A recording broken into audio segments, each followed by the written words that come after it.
লাভজনক ডেইরি খামার করতে কি কি বিষয়গুলো অনুসরণ করতে হবে? আসলে একটি ডেইরি খামার করতে গেলে আপনাকে কিন্তু বাছুর উৎপাদন করতে হবে এবং ধীরে ধীরে সেগুলোকে মা করতে হবে। তো একটি লাভজনক ডেইরি খামার করতে গেলে আপনার অনেকগুলা বিষয় অনুসরণ করতে হবে।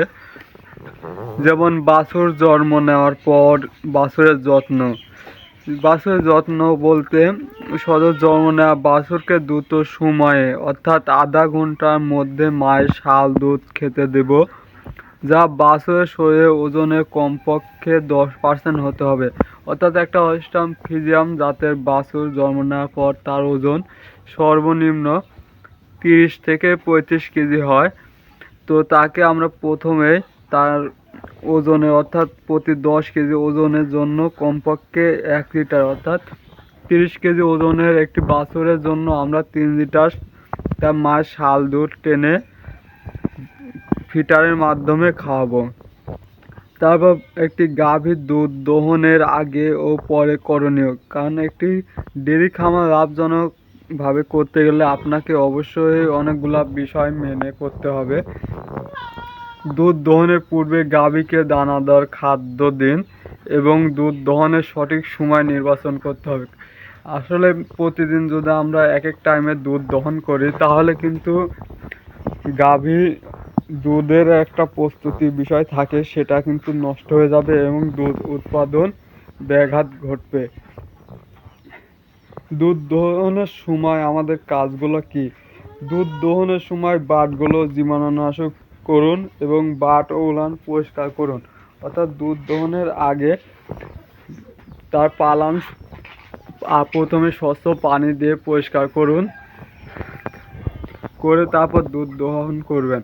দুধ দহনের পর গাভীকে খাদ্য দিন সরবরাহ করুন, যাতে গাভী কমপক্ষে 30 মিনিট দাঁড়িয়ে থাকে, যাতে উলান প্রবাহ রোগ হওয়ার সম্ভাবনা কমে যায়। অর্থাৎ আমরা যখন দুধ দহন করব, দহন করার পরে তাকে খাদ্য দেব, হয়তো খ্যার অথবা কাঁচা ঘাস দেব, যাতে সে কমপক্ষে 30 মিনিট দাঁড়িয়ে থাকে।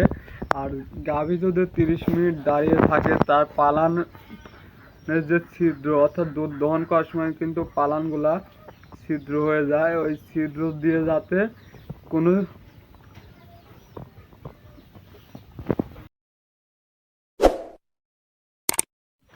ব্যাকটেরিয়া ভিতরে প্রবেশ না করে। এদিকে আমাদের অবশ্যই পালান ঠিক রাখতে গেলে আমাদেরকে তাকে 30 মিনিট কমপক্ষে 30 মিনিট দাঁড়িয়ে রাখতে হবে। তারপর কৃমি মুক্তকরণ।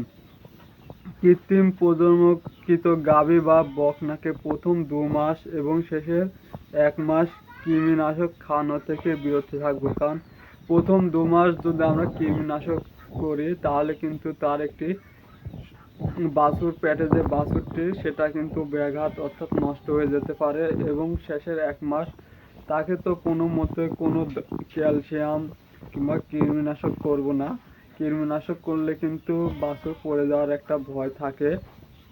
তারপর টিকা প্রদান। গবাদি প্রাণীকে নিয়মিত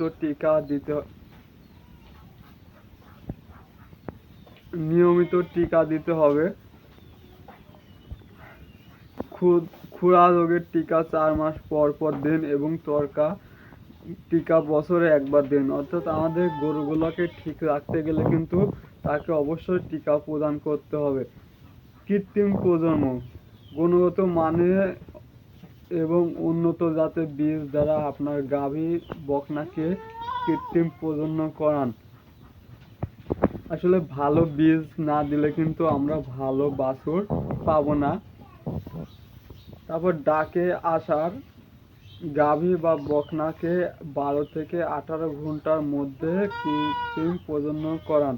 অর্থাৎ একটি গাভী যখন ডাকে আসবে তাকে 12 ঘন্টার পরে গিয়ে আমরা কৃত্রিম প্রজনন করাবো, তা 18 ঘন্টার মধ্যেই করতে হবে।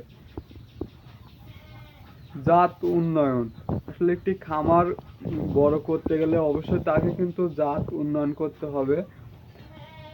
খামারের প্রত্যেকটি গবাদি পশুর সঠিক রেকর্ড রাখুন এবং কৃত্রিম প্রজননের কাজ সংগ্রহ করুন। আপনার যখন একটি গাভী অথবা বকনাকে কৃত্রিম প্রজনন করাবেন, তখন তার একটা রেকর্ড রাখবেন এবং কৃত্রিম প্রজনন কার্ড সংগ্রহ করবেন। একটি কার্ড যখন আপনি সংগ্রহ করবেন তখন কিন্তু আপনি ডেটটা আপনার ভালো মনে থাকবে।